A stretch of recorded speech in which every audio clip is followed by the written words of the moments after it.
Hello and welcome to The Actor and the Engineer. My name is Paul James. I am the actor. My name is Josh Knapp. I'm the broadcast engineer. All right, here we go, Josh. Family drama. I actually wasn't looking forward to this movie. We're talking about Sentimental Value, the new Joachim Trier movie. Norwegian. We've talked about him before and about Renata Rensve before in The Worst Person in the World, which we both really, really enjoyed. I was not looking forward to this movie. I will tell you that right now, because it just seems like a lot of family drama, like you said. And I was like, I don't know. I can't just sit here and watch people yell at each other for 2.5. Well, it was like 2 hours and 20 minutes or something. And this is exactly the opposite of that. And it's really, really good. So thank you for kind of pushing to talk about this movie. So how'd you like it? I loved it. It unfolds like a play. It's centralized at the house, the home. I loved the history in the beginning, and I just loved it. But I will tell you this. I saw it about a week ago, give or take, and I literally didn't think twice about it. I came out of it going, that was amazing. Never thought. Yeah. Now, I'm going through some stuff, so my brain is not exactly where it normally is, wherever that is. And so it might be that, but it wasn't floating near me. And normally something this great is always floating right there until we talk about it, and it kind of purges it a little bit. And then the Oscars come up and I remind myself of it. But when I started to do mental notes about the podcast, I kept going, oh yeah, that was great. Oh yeah, that was great. And it all came back to me, and it was all right here. I think maybe I was protecting myself a little bit psychologically, if you will. Maybe it's not even that deep, but man, it's so well done. I'm so excited about it. Yeah, the way that I protected myself was that I was focusing in on the craft of the filmmaking and shot selection and camera selection, essentially. Like, is the camera on a tripod? Is the camera on a Steadicam? Is the camera handheld? And noticing that. And really, because it's more like play-like, where there's a central location and we're kind of centered around that, and we have a small group of actors that we're focusing on, like that allowed for me to kind of dig into, why is Joachim Trier deciding to use handheld here? Why is he deciding to use Steadicam here? Where is the camera in relation to the actors? All of that stuff, which helped me to get through the difficult protect scenes. yourself. Yeah, I don't know how you got through the first scene. I don't know how either. This movie is insane, and I am not an actor. She is acting in a play, and just she has a breakdown. Now you know. No. I have described that to you many, many, many times. But see, for me, I'm more like, oh my gosh, all of these people backstage. I actually wouldn't have been thinking about the people in the audience. I would have been thinking about all the people backstage. Like, if I don't get out there on that stage right now, all of these people backstage are going to be in a really bad spot. So I would have just sucked it up. But she just was so in her head. There is nothing in your thought or pattern of your thought that you're thinking about any of those other people, the audience. Ooh. If you think about the audience, it sends you into a tailspin to begin with. The sounds when you first go on and hear the audience and you have to stand backstage are traumatizing. Well, just hearing her footsteps walking on the stage. I can't breathe thinking about it. It was that is exactly what it's like, without a shadow of a doubt. And you're not thinking about that. You're thinking about, how do I get out of this? What do I do if I have a bowel movement in my pants right before I go on stage? No, I'm telling you. Okay, I guess I shouldn't say bowel movement. I should have said lost bowel control. Because it would definitely move some stuff. Yeah. I mean, there is a moment where you're like, and you're not thinking about anybody else except for flight. Not fight, flight. And I mean, I've looked into corners, into cracks where I thought I could get through and no one could see me. I thought, okay, well, this will be okay. I just won't take the stage and I'll tell them it's because of this, and they'll just get the understudy because I can't do it. I cannot do it. And then the lights go down and that lump in your throat is right there. And man, when she ripped that corset off and then And then they started taping it back together. I said, let her breathe first. Let her breathe. I But was then like, you're looking at all the people rushing at her to try to like, oh my God, don't rip it too much because we won't be able to fix it. horrifying. But that's exactly what it's like, at least for me. I mean, when I saw it, I was like, but there it is. And So for you, that's something you've actually experienced before. Whereas for me, I've not. It's the equivalent of showing up to school in your underwear. I mean, it is like it's worse. Well, I mean, for me at least, I've not experienced that either. But like, in a dream or something, like I have definitely experienced that, and so it just brings you right to that moment. And so, oh gosh, the way that started. Ooh. It is intense, and it was a spectacular way to start the production or start the movie. And because it is basically a play that unfolds in front of you, and you were saying about the one central location, which I'll also mention, the home. What's interesting about that to me is that it's utilized for propelling the narrative forward. It's not just a set piece. It's not just the centralized family home where all the drama happens. Drama happens elsewhere. Obviously, it happens in the theater, that kind of stuff. But it is utilized. It's essential in such a smart way that we can't talk about right this second. We'll talk about it a little bit later on. But it's also, I mean, like I was thinking about Zone of Interest in the same way that building, that house was central to the movie. Like without that house, like the movie couldn't exist because of the barrier of the walls to the outside. And, you get to see this family living in this house as not only the only family to live in this house, but a whatever fifth iteration of the family living in this house, and what that does, and how the house's condition represents the quality of their experience in it and what they're going through. So this is true. Halfway through the film, I thought about what a difference Europe is like, and I've been privileged enough to go to a couple different places in my lifetime so far. Knock on wood, it happens more. And there's always a little bit of anxiety now I like going to strange places that I've never been to before. But normally that's like in a neighborhood in Atlanta, Georgia. And then I come back home, right? It's still America. It's still what I'm used to, even though it's different. It's what I'm used to. In Europe, everything's different.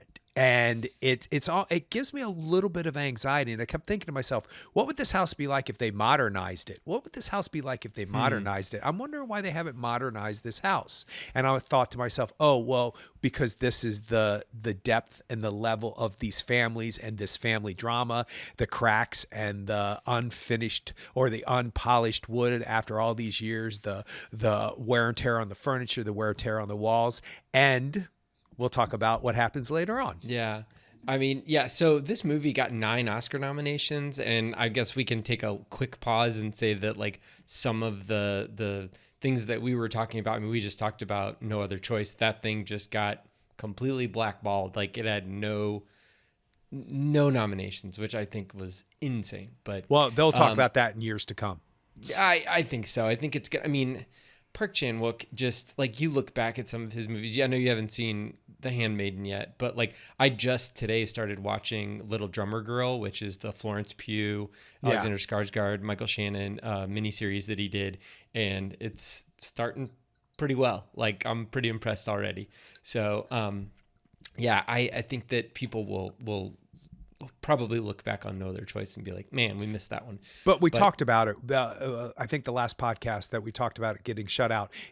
There's always a film that gets shut out. There's always that nomination, like Kate Hudson's nomination, Annette Bening for Nyad, Jennifer Lawrence for Joy. There's always that kind of pop-esque pop idol performance, if you will. Not that that's a bad thing. That's just the way that it is. And then there are movies like Sentimental Value that you could knock out 9 nominations in one film, including director and picture, and 4 Oscar nominations. For acting Oscar nominations. That is insane. Deserved. All 4 of them. All the main actors got nominated. Whether it was actress for Renata Renzve or Stellan Skarsgård got supporting actor. I mean, has he been nominated before? I didn't look it up. No, this is his first. Yeah. That's man. After seeing him in Andor, and I mean, I've obviously seen him in a lot of other stuff, but he was great in Andor, and just like it's kind of like, yeah, that's right. Stellan Skarsgård's just always been there. So yeah, it's pretty cool. And then you've got supporting actresses for both Elle Fanning and Inga Ib's daughter Lilias. So I mean, that's just, and screenplay and editing. So all of that. Is it I mean, original screenplay? yeah, no, this was not based on anything. I didn't know. It I was, didn't know. It seemed yeah, like a I did. book or a play. Well, no, I did hear an interview with Joachim Trier, and he did say that him and his writing partner Eskil Vogt, they just kind of get together and they bang something out. They figure out what they're going to talk about, and then they kind of just hone in on a subject, and then they start. They'll even do. He was talking about how they would do rehearsals with the act, like they would have a script but not a locked script, and then do rehearsals with the actors of different scenes and throughout before they even really like lock the script, and then they'll go back and rewrite after the rehearsals with the actors. So that's very. I mean, I would think that would be more like, a play where you, whatever, what do they say? Like stand it up, where you stand up the play, they're kind of standing up the script and then like being like, oh yeah, well, that's not going to work, or this is too slow, or we need to expand on this. And then, This was a great idea, but that actually on its feet reminds me of something else that should be done, or Yep. we should go back to that idea because now that it's on, yeah, it's a great idea. We really need a scene in between these two scenes. Let's go write it, type of thing. And then on top of all of that, once they do have a locked script and they're in production, he still goes in and says, let's improvise. Let's do a little bit. What do you feel your character would be doing at this time? But he's also shooting on film. So it's the kind of combination of like, really trusting in the actors. I mean, I would think that he's got to be able to work with actors who definitely know what they're doing so that they're not just completely wasting everybody's time. And I think that like there's also, and we've talked about this in other films that are centered around art and performative art, where you have to act like you're somebody who is not as good at what you are good at, whether it's child actors or whatever, a child actor playing a child actor, or whatever it is, trying to play naturalistic, and then change that when you get on stage, or change that when you become, when you're performing inside of the performance. So I think that everybody did a great job. I mean, we didn't even talk about Renata Rensve when she was going through all that at the beginning, that probably wasn't a big deal for her, but she had to make it a big deal for the character. So yeah, I don't know. It's weird. I mean, it could have been a big deal, I guess. But. I'm pretty sure it was. I don't know how much stage stuff that she's done, but just to she has to go on stage. She has to. Yep. Now it's a little bit different because obviously the way that they're shooting it, I'm sure there's shots where she walks out and she is completely in front of the audience and it's all bare. And then there's other shots where the crew's right up on her, because you can tell by the way that they shot it that this crew's on stage at one point, they're in the audience at one point, the camera, that is. But I call it, and we've spoken about this before, I call it the Jennifer Grey theory. Jennifer Grey Dirty Dancing, when she's trying to pretend like she doesn't know the dance, but she already knows the dance. Trying to hold the watermelons. But she already knows the dance. There's no way that dance wasn't rehearsed before they started filming. And if it wasn't, more power to them. But that's a tough thing. It's mind bending, but that's, I think, comes down to your I want, your verb, and your intention, and also living in the moment, because they don't shoot in sequence most of the time for films. So it's like you're doing scene work. You're doing a scene in an acting class, and then the acting teacher puts them all together and they have a movie or they have a play. So if it's written like this and it's written as well as this, and you have the actors that they have in this film, then sure, it's on a tightrope, but it's not. There's a safety net called talent underneath them, so they'll be fine. Well, I don't know. Maybe they weren't. Well, yeah. This movie, it hits a lot of traditional beats of a film that's not a melodrama.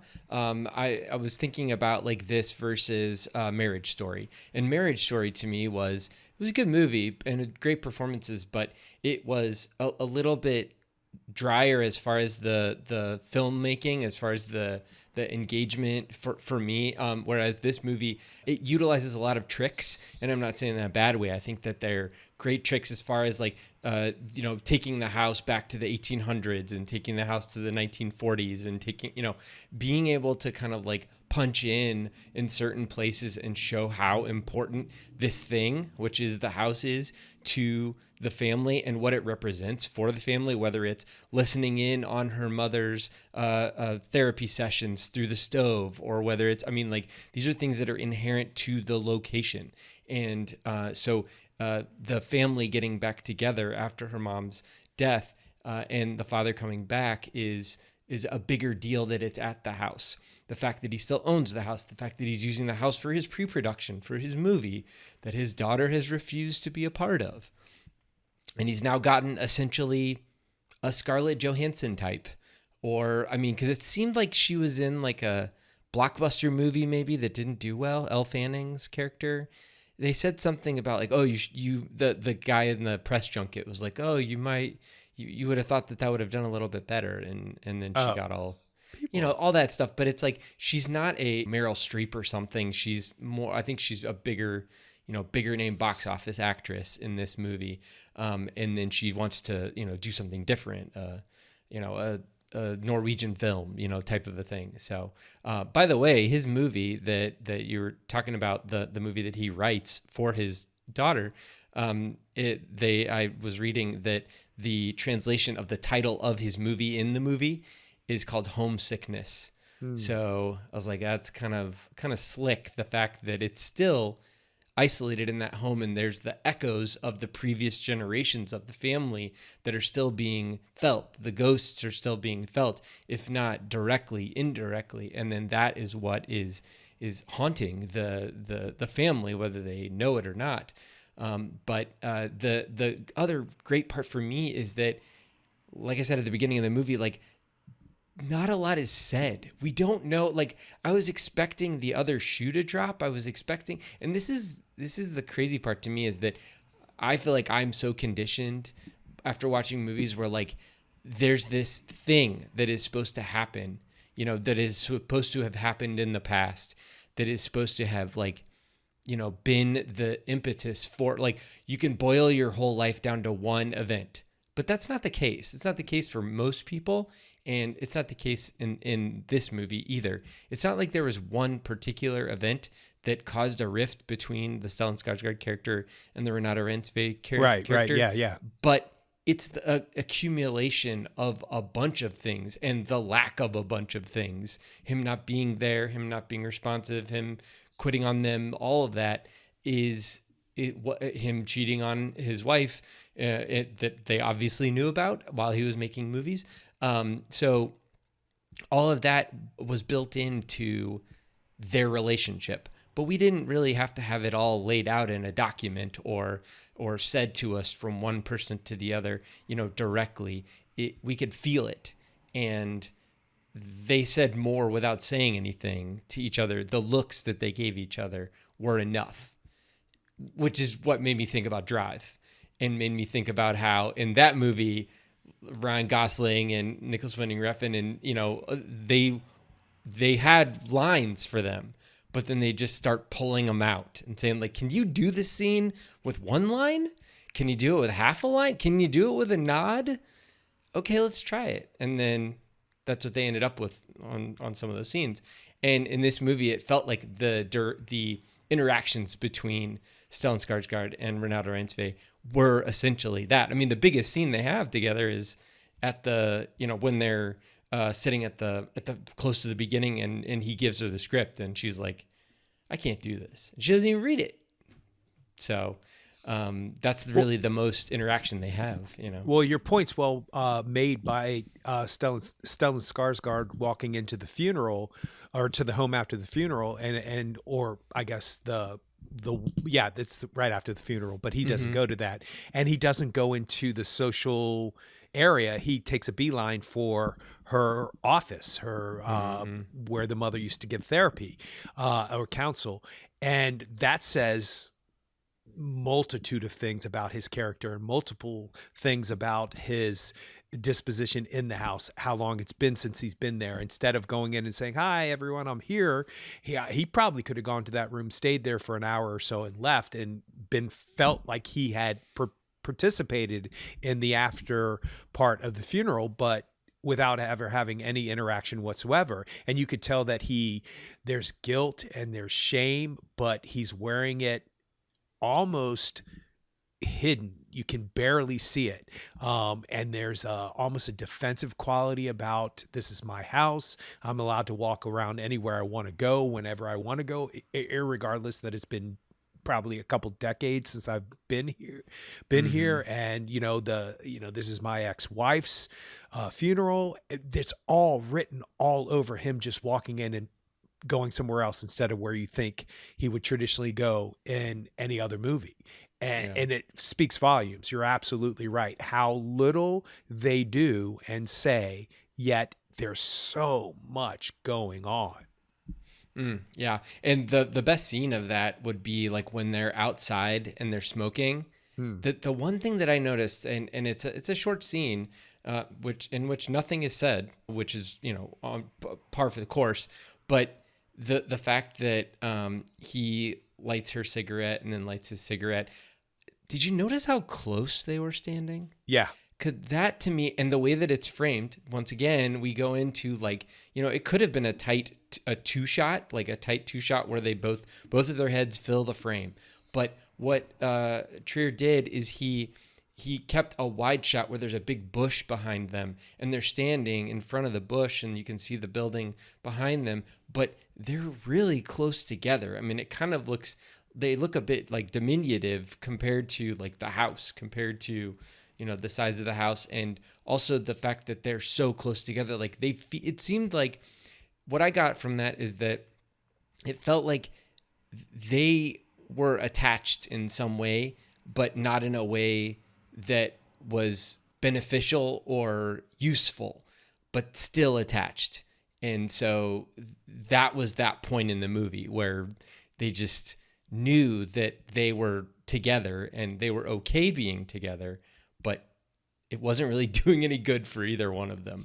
You know what it reminded me of? It reminded me after the weigh-ins of a boxing fight. Oh yeah, where they kind of do where they get up close to each other and they get so close together and it's really uncomfortable and you're like this, why would you never be this close to another human? Doing? Right? What are you doing? Like, this is not what it's coming off as. And then there's that kind of like bucking up, and then sometimes that does spark a fight right then and there. Sure.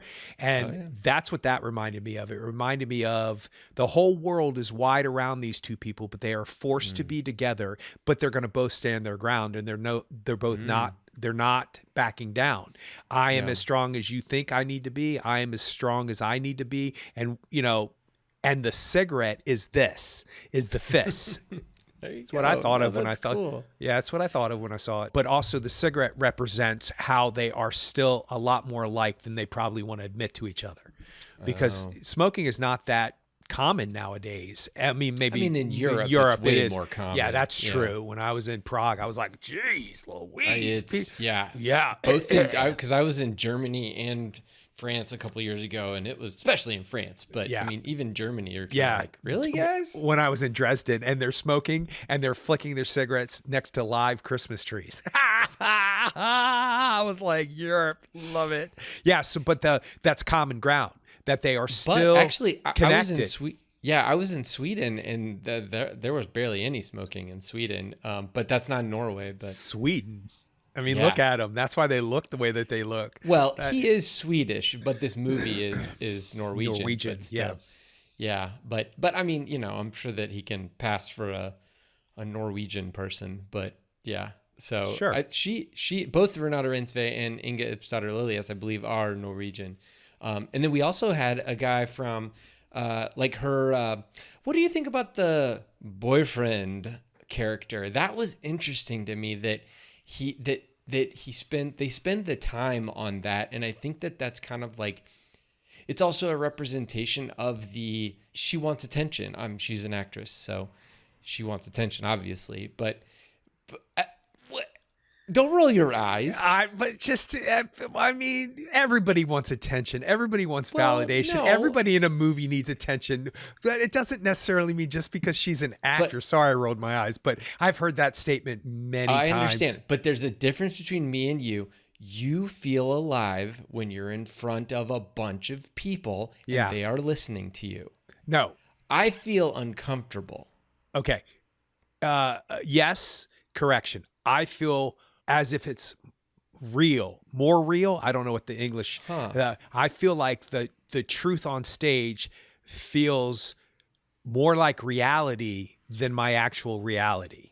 Whoa. And that just happens to be in front of people. I don't necessarily think I'm comfortable unless the truth is happening at the same time. But yes, I see what you're saying. Yeah, you're 100% correct. You would not do it for $1 million. I would be hard pressed to do it. I can't mean, believe $1 million. I'll get out there. Hey, I don't have to be good, do I? In your underwear? I mean, if it's $1 million, like I've been center stage in my underwear, sleeping on a chair, spread wide open. And you didn't get $1 million, I'm guessing. Nope. They did double line the underwear, thank God, and they were tighty whiteys, and I had to be picked up and spun around in my tighty whiteys. Gosh, yeah. Yep. Wow. I was also 20, so a little bit different. I mean, that's fine. But I think that the fact that she is going after, and they comment on it a little bit in the script where she's going after someone. She's like, it's easier because you're married.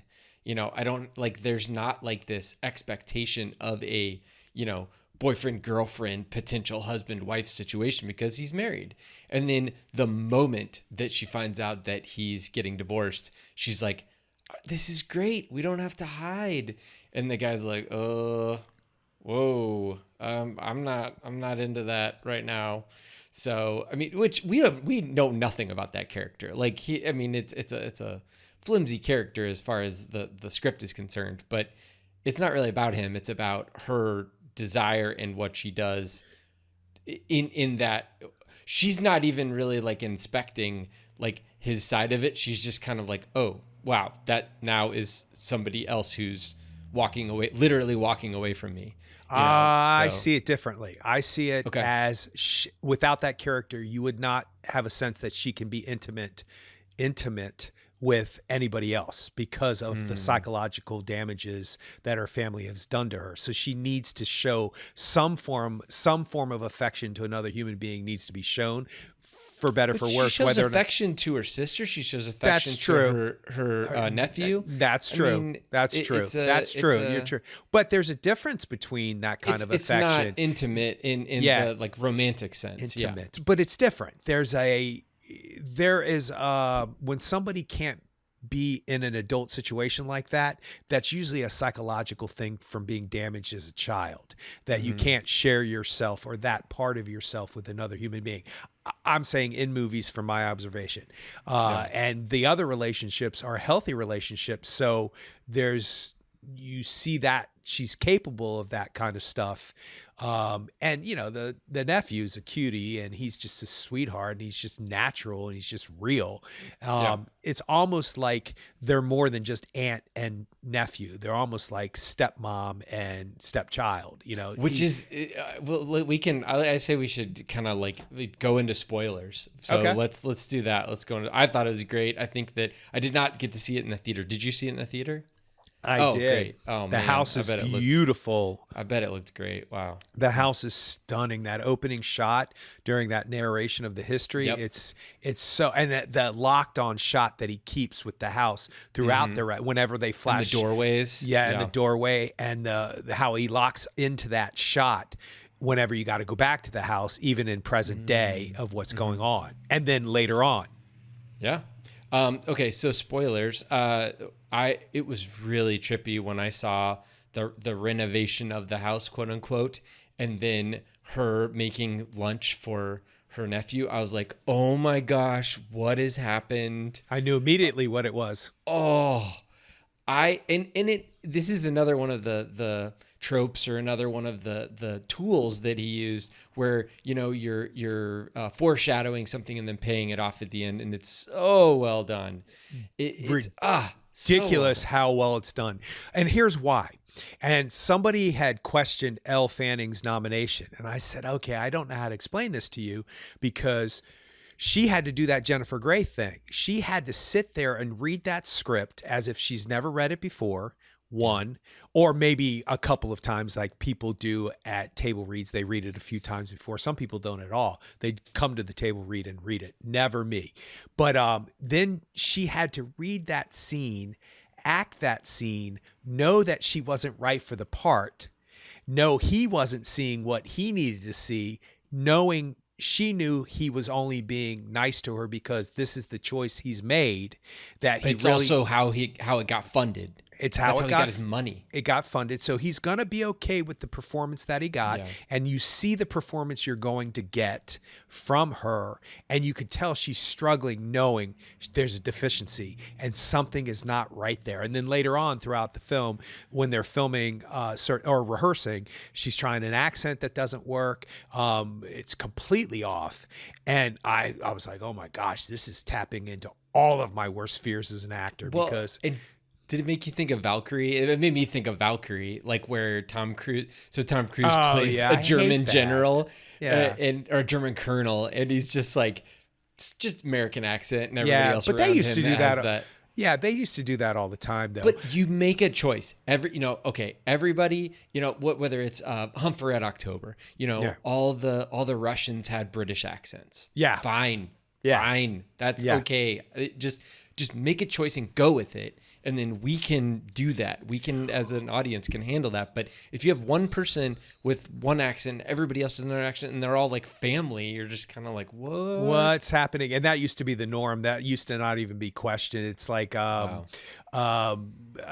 Connery playing a Scottish guy in There Could Be Only One. In Untouchables. No, not Untouchables. Well, Highlander. Highlander. Really bad accent. Oh yeah, Highlander. I never saw that. He won the Oscar for The Untouchables. Yes, he did. Because of that murder scene. That's why, or because of his death scene. But he's fantastic in it. Anyway, back in the day, they used to do this thing where they would speak in a German language / German accent, and then the American actors would take over. So it was as if you were using a universal translator, but the film was doing that. Well, that's what Humphrey at October did. Oh, did they? Oh, yeah. They actually started in Russian, and then they zoomed in on his lips. Yeah. And then they zoomed back out, and he was speaking English. And actually, the word that they use to transition is Armageddon, which is the same in both English and Russian. So that's good. That works seamlessly. That works for me. So anyway, back to Elle Fanning. So I thought that reading, that rehearsal, when she knows that she's not right for this, and that's the moment that she is started to think, oh, I've got to tell him that this is not going to work. That all leads back to what you were saying, is later on when they come into the house and he's describing the scene and the shot down the thing, and he talks about seeing the sun and all this other stuff, and she's trying to understand it, and she's trying to be like, oh, I'm comprehending what's this about and all this other stuff. You think that's what that scene's about, but it's not.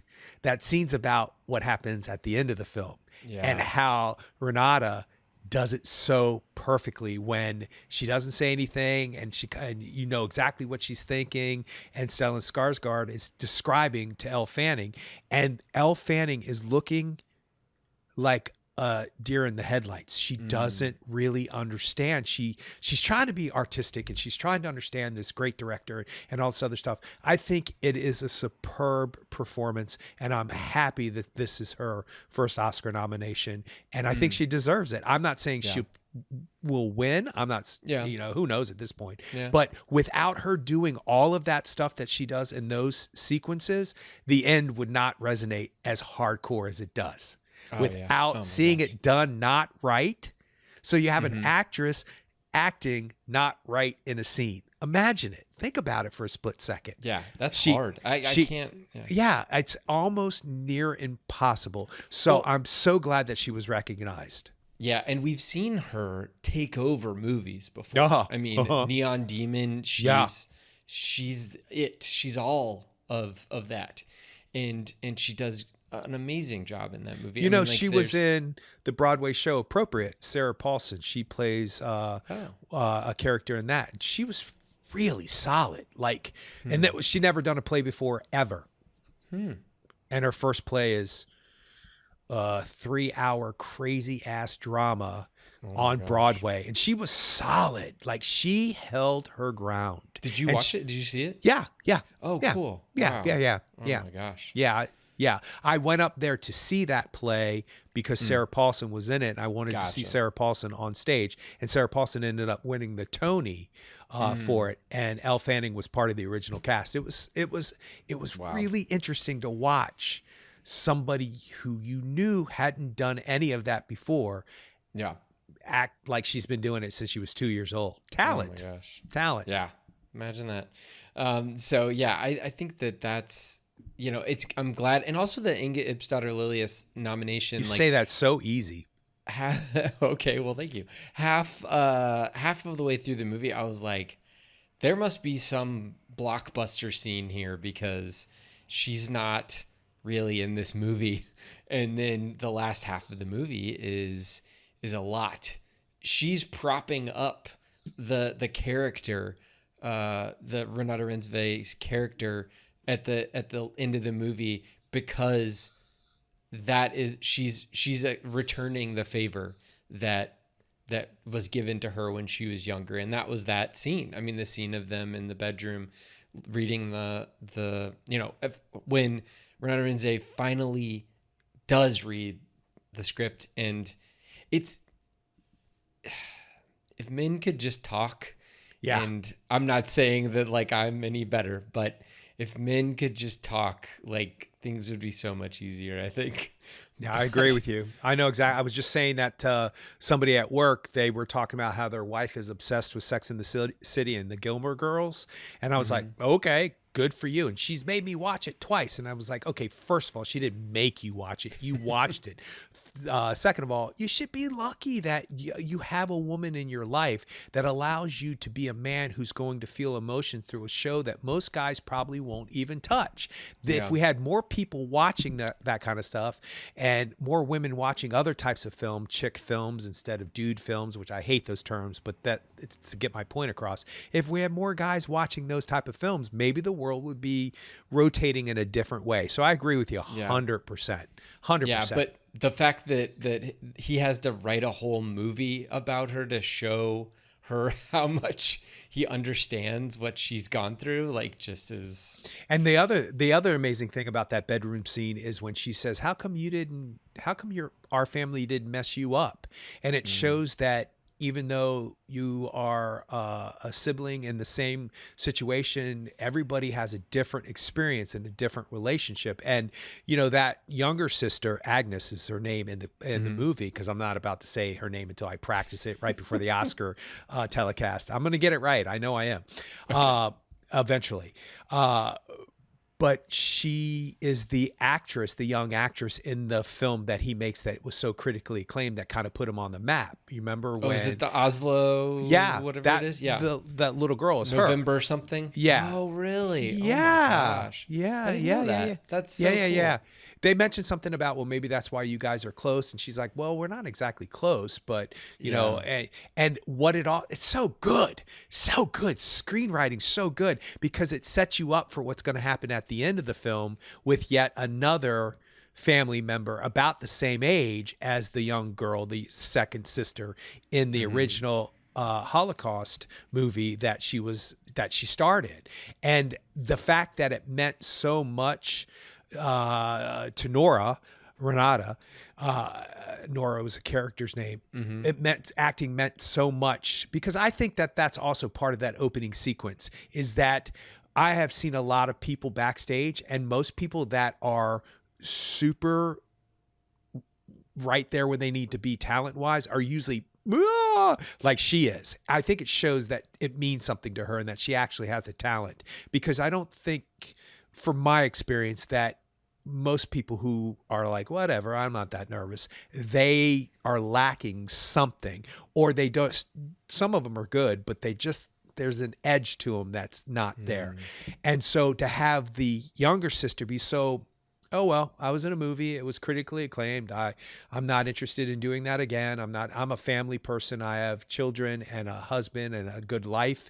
And I love how that husband just kind of hangs out. He's just always hanging Just out. Just watching something on his phone, yeah, watching you know? something. And she's like, "Hey," and he's like, "Oh, yeah, right. Sorry." Whoops. And but Yeah. when he's engaged, when he needs to be engaged, he's engaged. And I like that they threw that in there. I'm glad they didn't make him a point of contention Well, because you didn't need it.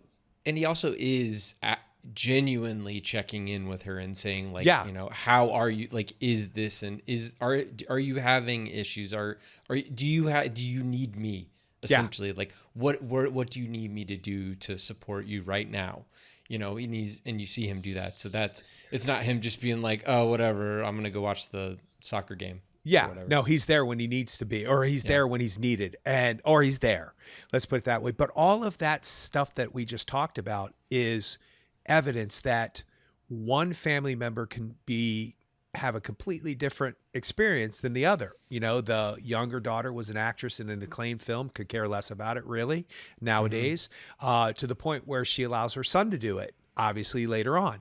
And the experience that the older sister Nora has as an actress is different than the younger sister didn't think twice about it. It was nothing. It was playtime, I guess. And to see how that integrates itself throughout their life. And then when they have that conversation in the bedroom, back to the original point, was that everybody, even in the same situation, comes out with a different experience. And that's a strong thing in families, because some people Well, could be completely traumatized and some people would be like, what? I don't even remember that. that's true. That's true. And the other thing to keep in mind too is like her decision not to, the younger daughter's decision not to go forward with her acting career could have been informed by the fact that she saw what her dad, like what the industry allowed her dad to do, whether it was, you know, like sleeping with other women, just like essentially breaking up a family. That industry, he put himself in a position that he was able to make choices that you can't blame it on the industry, but you can say that the industry made things available. So she wouldn't want to be a part of something that could potentially do that, you know, be an issue like that for her. And so, you know, get as far away from that as possible, type of a thing. And it may very well be what the Renata Rensve character is thinking too. You know, oh, you wrote me a movie. I don't want to be in movies. I want to That's do not, theater. you know, Yeah. yeah, exactly. That's not real. That's not, you know, genuine. That's not, you know, that's danger over there is movies. And then theater it allows me to be an actress, but then is not as dangerous as that. And that's just a read. It may not. Well, no, I be don't think. that I at think all. that's backed up with the first scene with Elle Fanning on the beach, and how they do whatever they want. They stay up to the sunrises, drink Mm-hmm. champagne. They just escape and leave her people behind as Yeah. they're running after. I mean, that was kind of funny. But I think the younger sister is just like, oh, that was fun. I did that movie. Didn't think twice about it. That's probably why she was so good. Is And because she didn't. speaking of that, that is actually the oneer that impressed me the most. Like you talk about the oneer at the end of the movie, but that girl running, I mean, there was a boy too, but the girl running across the field, getting on the train, And then seeing. sitting down, and then complete, like, transitioning from like out of breath to realizing that her brother's been caught by the Nazis. I mean, and then actually crying, like, what? You could see her start to cry. It's not like they, you know, cut and then put like menthol underneath her eyes and then they cut back to her and she's crying now. You know, that all happened. And that's like, that little girl did all that. I'm just kind of amazed Yeah, no, that, it is amazing. I still think the oneer at the end's the best part, I though. mean, it's good too. It's so But good. I guess Because it's I was exactly what expecting. he's described. Oh, You're I knew right. exactly where it was going from moment Yeah. one. I knew that she was going to be in the film. I knew that Elle Fanning was going to drop out. I knew that the nephew was going to do it. As soon as they mentioned all of that stuff, I knew. What I Yeah. didn't know is how well it was going to be executed, to where when the shot comes through the door at the beginning, Yeah. and I was like, it wasn't until that shot around her and she goes through that inner monologue that he originally describes to Elle Fanning that I was like, ah, that's good. So I'm so glad that they had the blue screen outside the Oh, windows me and the too. set, Yeah. because that to me, I was like, okay, all right, we're in the movie. Yeah. Like this totally makes sense. At first you Like don't know that though. I didn't, because the And way it, they frame it is yeah. not And that. there's a shot where you start to see the blue screen and you're like, is that the sky or is that a blue screen? And then the Yep. camera moves and you see the blue screen in the Yep. other window that can't possibly be the same. It's a set. Yeah. Yeah, You it's a can just set. tell. And I Yeah. was relieved because I Yeah, was me like, too. wait, what's happening here? I was like, wait, What are they doing to the house? well, I was like, is she having a breakdown and living like mentally a mental illness right in front of us that mirrors what he has in the film or in the Yeah. script? Like what's happening? Oh no. Wait, is she going to do something with that chair like was described? Wait, what?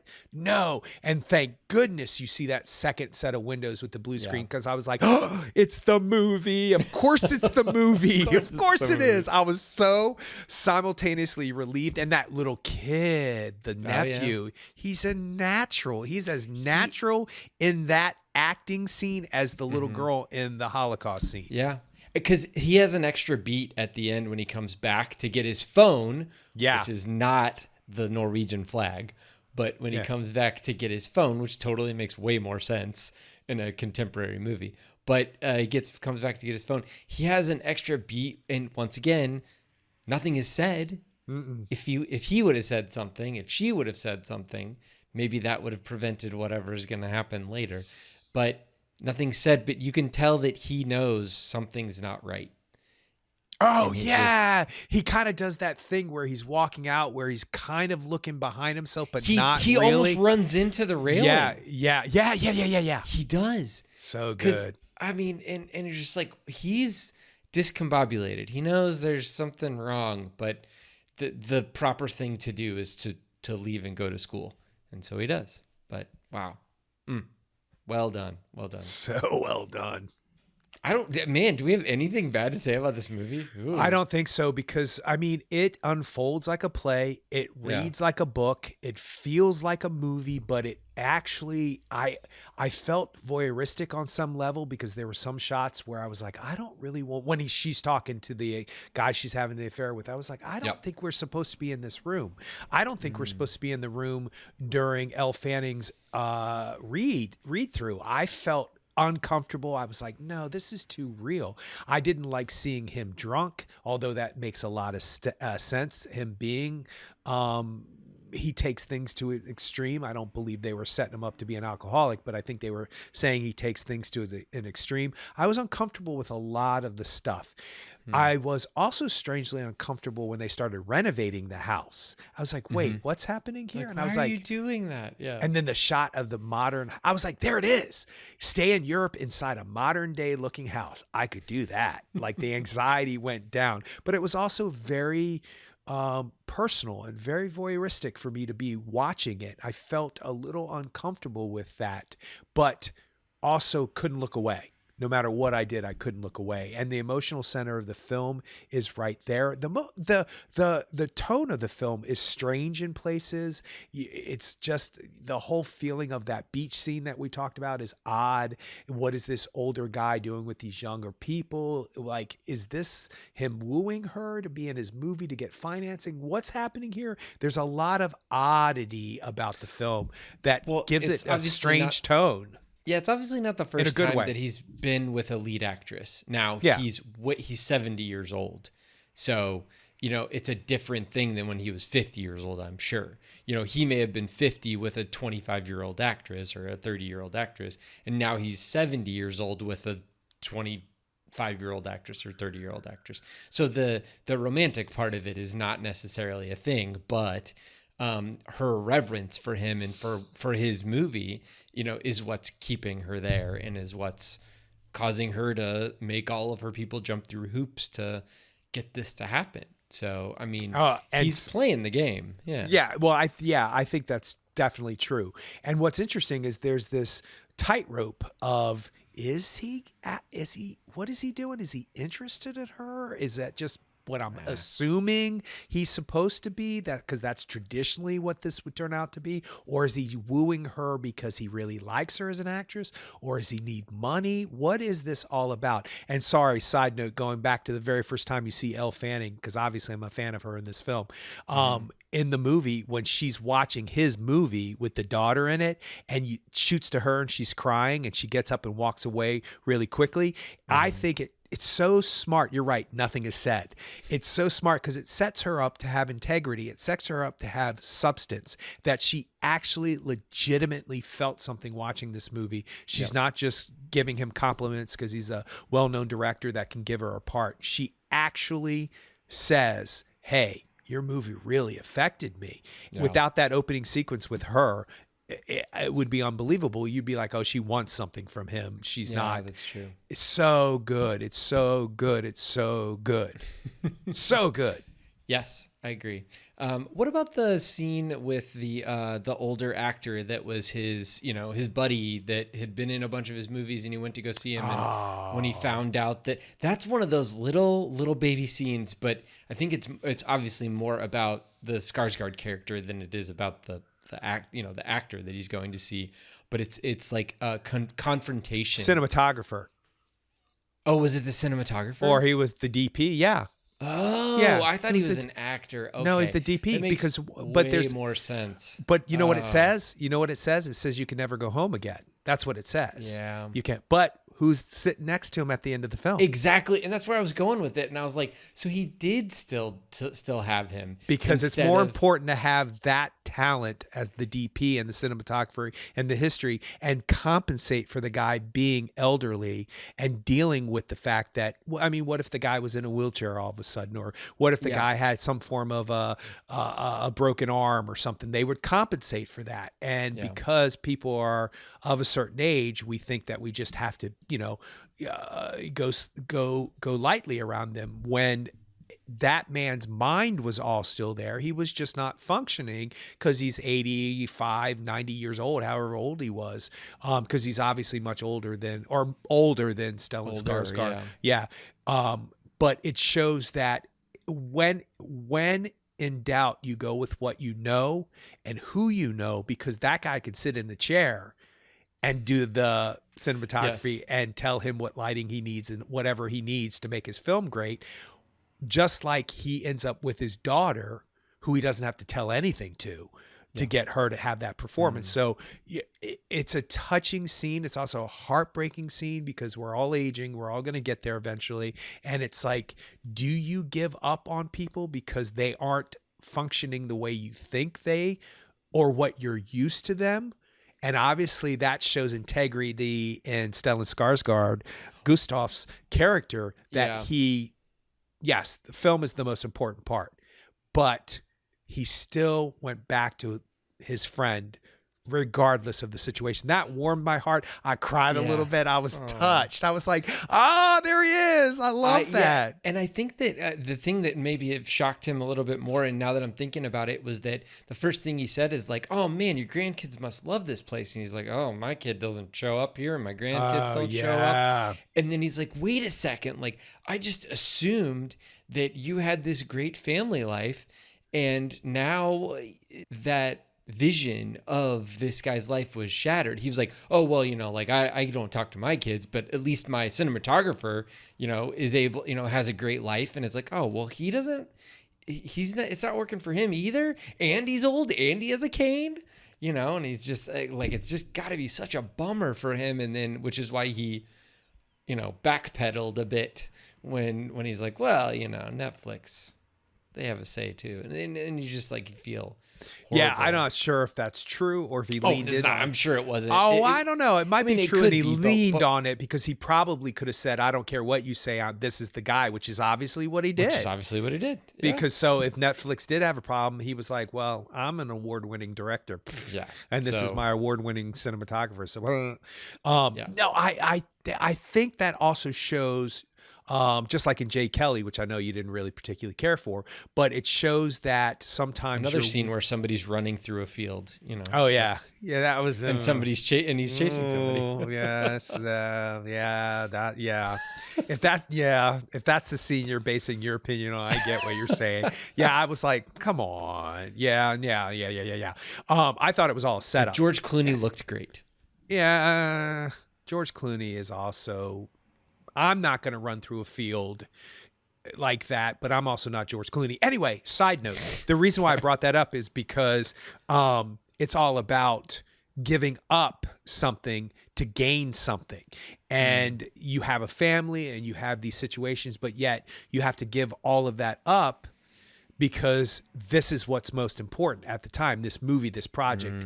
And the DP obviously had the same situation, because why wouldn't his family talk to him unless he was like this terrible person? And nothing alludes to that in the film. So it had to be the exact same situation, because Stellan Skarsgård cheats on his wife and walks away, but he walks away to have the career. He doesn't walk away because he doesn't want the he had an affair and she kicks him out. He walks away.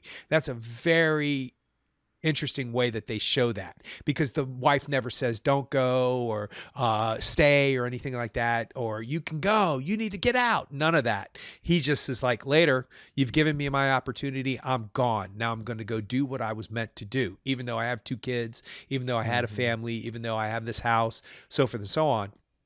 And I think that's what happened with the DP too.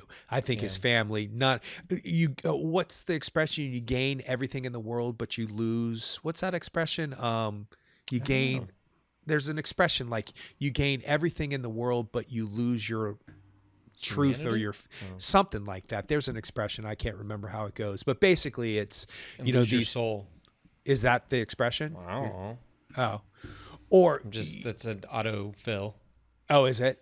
That's an interesting. Well, it's from Matthew 16:26. Of course it is. What is it? It's for what is a man profited if he shall gain the whole world and lose his own soul? Yeah. Of course it's Matthew. Of course it's the Bible. Of course. Between that book and Shakespeare, forget about it. Yeah, we know the everything. Bible's a jam, man. It is a jam. It is really a is. pretty doggone good book. Yeah. But that's the point. This DP, and his name's Michelle, by the way. Or Michael? Is it Michelle or Michael? I can't remember. But they have become successful in this career, and they have gained the world and fame and the ability to get an actress to finance a film and all the stuff that we see Stellan Skarsgård go through.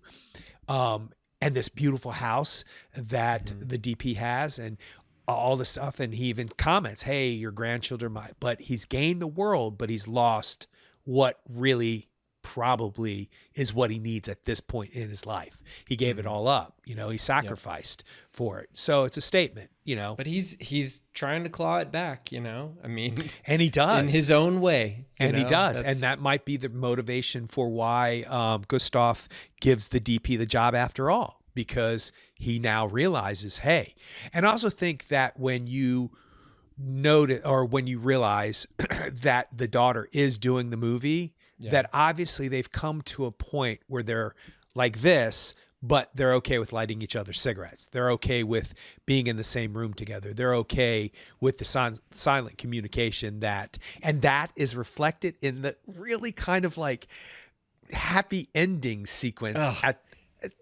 It's really good, but like, it's also really awkward. Yeah, but it's really not. Good. It's beautiful. It's supposed to be that way. The fact that the first person to actually come up to her and touch her is somebody giving her a drink of water. That makes sense. Instead of him like going to his daughter after this really emotional scene. But it's not his daughter. It's his actress. And it's his actress. It's like if you were working with your daughter in a business and they did really well, you thank them for doing really well. And then later on, he does put his arm on her. He does pat her or do something. And that when the camera pulls back and they're all on the sound stage, there is an interaction there. At least that's what's in my head. And I'm sticking to it. But like I was expecting them, I was wanting them to kind of like, meet in the middle, like her go towards him go towards her, No, but he got what he needed from her, and she got what he needed. she needed from him.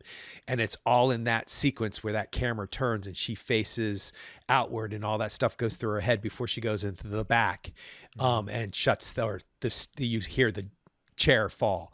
So no, I think that everybody has their way of showing their affections to their family members, whether or not it's a professional way to do it or whether or not it's I'm glad there's not that moment. I'm glad you're right. It would have been, it was better this way. It would have been unnatural. It would have been false.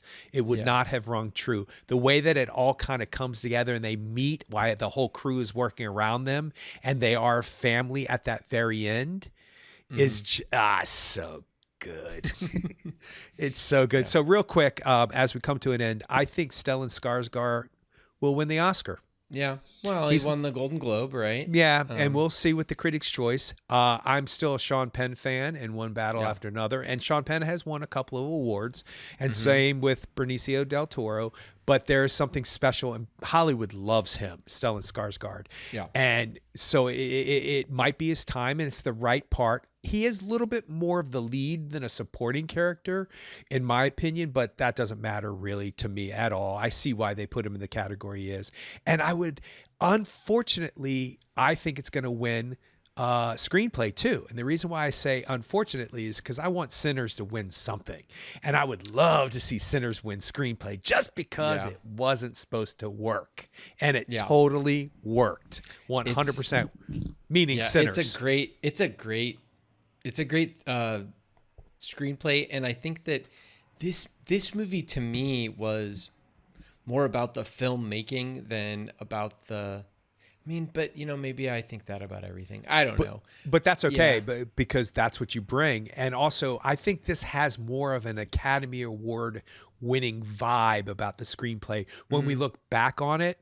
Now, the precedence has been set where movies have been critically kind of scrutinized and ended up winning screenplay. Ghost, for one. They were like, this film doesn't work. What is it? A horror film? Is it a ghost film? Is it a love story? What is it? Well, it's an Academy Award winning best screenplay now too, whether or not you like it or not. So Sinners does have an opportunity. Sentimental Value just has that vibe of screenplay. It just has that. And I could see where, is this nominated for cinematography too?